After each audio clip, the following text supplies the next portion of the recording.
فرمایا اے مومن غیرت مند بن. اور یہ غیرت تب آتی ہے جب کم از کم انسان دن میں زیادہ نہیں، علماء کے لیے 200 صفحے، لیکن جو عام لوگ ہیں کم از کم 20 صفحے معرفت النفس کا علم حاصل کریں کہ یہ نفس مجھے گمراہ کیسے کرتا ہے، یہ اللہ اور اہل بیت کے راستے سے مجھے کیسے ہٹاتا ہے، یہ کبھی مجھے غصے میں لاتا ہے.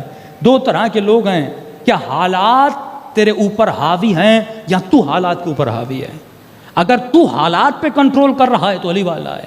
حسین بن علی نے حالات پہ کنٹرول کیا.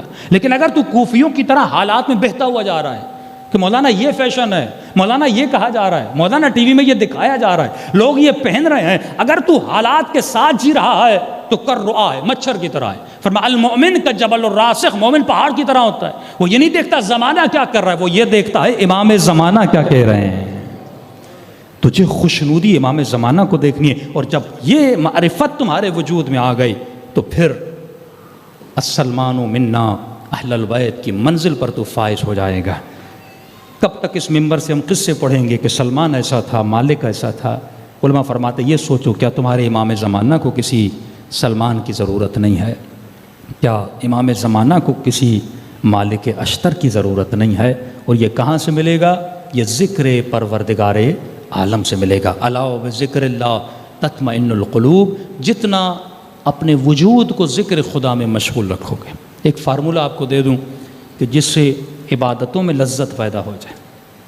ہماری روٹین یہ رہتی ہے کہ مثلا صبح کی نماز واجب ہے، ہم پڑھ کے پھر سو جاتے ہیں، دوپہر کی نماز پڑھ کے پھر سو جاتے ہیں. اس طرح لذت نہیں ملتی جب تک آپ ایک ٹائم فکس نہ کریں. مثال کے طور پہ مجھے صبح کی نماز کو 15 منٹس دینے، یہ خود پہ واجب کر لیں کہ 15 منٹ سے کم میں مصلی پہ بیٹھوں گا نہیں، یا 20 منٹ جتنی آپ کی طاقت ہے، وسعت ہے، وہ ٹائم فکس بنا دیں. تو آپ دیکھیں گے اب آپ نے ذہن بنا لیا، ایک گول بنا لیا کہ مجھے صبح 20 منٹ مصلی پہ بیٹھنا ہے. اب جب 20 منٹ جب آپ گزاریں گے تو تقریباً 4-5 دنوں کے بعد آپ کو اس 20 منٹ میں کیا ملے گا؟ سکون ملے گا. اس کی وجہ ہے، وجہ یہ ہے کہ مثال کے طور پہ اگر میں جلدی میں نماز پڑھتا ہوں تو ذہن میں یہ ہوتا ہے جلدی پڑھ کے سو جاؤں، جلدی پڑھ کے آفس نکل جاؤں، جلدی پڑھ کے فلاں کام کر دوں، تو وہ نماز میں خیال رہتا نہیں ہے. لیکن جب آپ نے پہلے سے پری پلان کر لیا کہ مجھے 15 منٹ 20 منٹ مصلی پہ بیٹھنا ہی بیٹھنا ہے، تو اب ذہن میں یہ خیال نہیں آیا کہ مجھے سونا ہے. اس کا ذہن بن چکا ہے کہ مجھے صبح کی نماز 15 منٹ پڑھنی ہے، اس کے بعد زیارت عاشورہ پڑھنی ہے، دعائے القمہ پڑھنی ہے، اللہ کے ساتھ راز و نیاز کرنا ہے، پھر خدا وہ مقام عطا کرتا ہے. ایران کے بہت بڑے عالم، شیراز کے رہنے والے، کہتے ہیں وہ اپنی محفلوں میں ایک بحث چل پڑی. بحث یہ تھی کہ کیا موت اختیاری، 2 طرح کی موتیں ہیں. ایک موت انسان کو اچانک آ جاتی ہے، پتہ نہیں لگتا. لیکن ایک نظریہ ہمارے علماء کے یہاں ہے کہ اگر انسان بہت نیک ہو وہ اپنے اختیار سے دنیا سے جاتا ہے. یہ عقیدہ ہمارا اہل بیت کے لیے ہے، اولیاء اللہ کے لیے. مثلا اسے پیغام دیا جاتا ہے بھائی کل صبح تمہارے جانے کی باری ہے، وہ اپنے اختیار سے سو جاتا ہے اور اپنے اختیار سے اپنی روح کو کیا کرتا ہے؟ پرواز دیتا ہے. یہ شیراز کے بہت بڑے عالم، اس نے حوزے میں بحث کی کہ ایسا کوئی سبجیکٹ نہیں ہے، یہ تصور غلط ہے، ہمیں روایات میں نہیں ملتا، حدیث میں نہیں ملتا، قرآن میں نہیں ملتا، موت اختیاری کا کوئی تصور نہیں ہے. شاگردوں میں بحث کرتے تھے. ایک دن یہ اپنے آفس میں اپنے مدرسے میں آ کر بیٹھ گئے.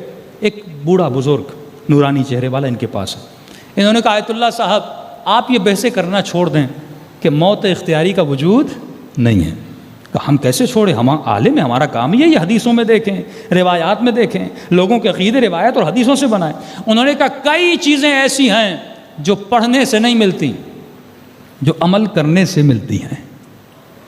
کئی ایسی چیزیں ہیں جو پڑھنے سے نہیں ملتی. ایک یہودی نے بھی امام زمانہ پہ PhD کی امریکہ میں، تو اسے بھی پتہ ہے مولا کس کے بیٹے ہیں، کس کی نسل سے ہیں، تو علم تو ہے اس کے پاس لیکن اس کے وجود میں عمل نہیں ہے.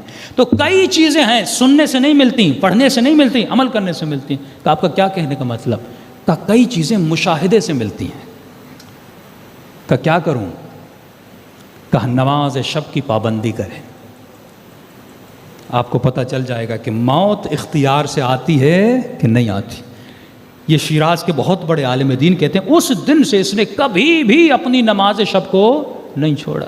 کیونکہ نماز شب کے لیے آپ کو ٹائم نکالنا پڑتا ہے، آدھا گھنٹہ 25 منٹ آپ کو نکالنا پڑتا ہے. اور وہ ٹائم جب آپ نکالتے ہیں کیونکہ وہ واجب نہیں ہے، اس کا مطلب آپ ایکسٹرا آرڈنری خدا کی معرفت کے حصول کے لیے 2 قدم آگے بڑھا رہے ہیں. اور فرماتے جتنے بھی علماء اور عرفاء تھے اگر کسی مقام پر پہنچے تو نماز شب کی وجہ سے.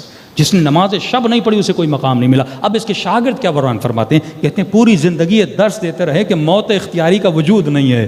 کہا ایک دن شب جمعہ تھی، میں آیا، میں نے کہا استاد صاحب کل جمعہ ہے، چھٹی ہے، تو میرے کچھ درس میں اشکالات ہیں، مجھے درس سمجھ میں نہیں آ رہا، تو میں چاہتا ہوں جمعے کے دن آ جاؤں، چھٹی کا دن ہے، آپ مجھے کچھ سمجھا دیں۔ انہوں نے کہا میرے لال کل کا دن تو مجھے دیکھو گے نہیں۔ میں پریشان ہو گیا، استاد کیا کہنا چاہتے ہیں؟ قریبی شاگرد کہتا ہے میں سمجھ گیا یہ استاد کا آخری دن ہے، کہ جتنے سوال کرنے ابھی مجھ سے کر لو، بس میں سوؤں گا، اس کے بعد میں یہاں پہ نہیں رہوں گا۔ کہ استاد سے سوال پوچھے، انہوں نے نماز پڑھی، بستر پر سوئے، اور دوبارہ جب شاگرد اٹھانے آئے ان کی روح پرواز کر کے جا چکی تھی۔ یہ سکون کا مقام ہے کہ انسان موت بھی اپنے اختیار سے لے کر اس دنیا سے چلا جائے۔ یہ سکون کا مقام ہے کہ انسان جب دنیا سے جا رہا ہے تو مطمئن ہو کر جائے، اور یہ مقام کب ملتا ہے؟ جب انسان اپنی زندگی میں ذکر خدا میں مشغول ہوتا ہے۔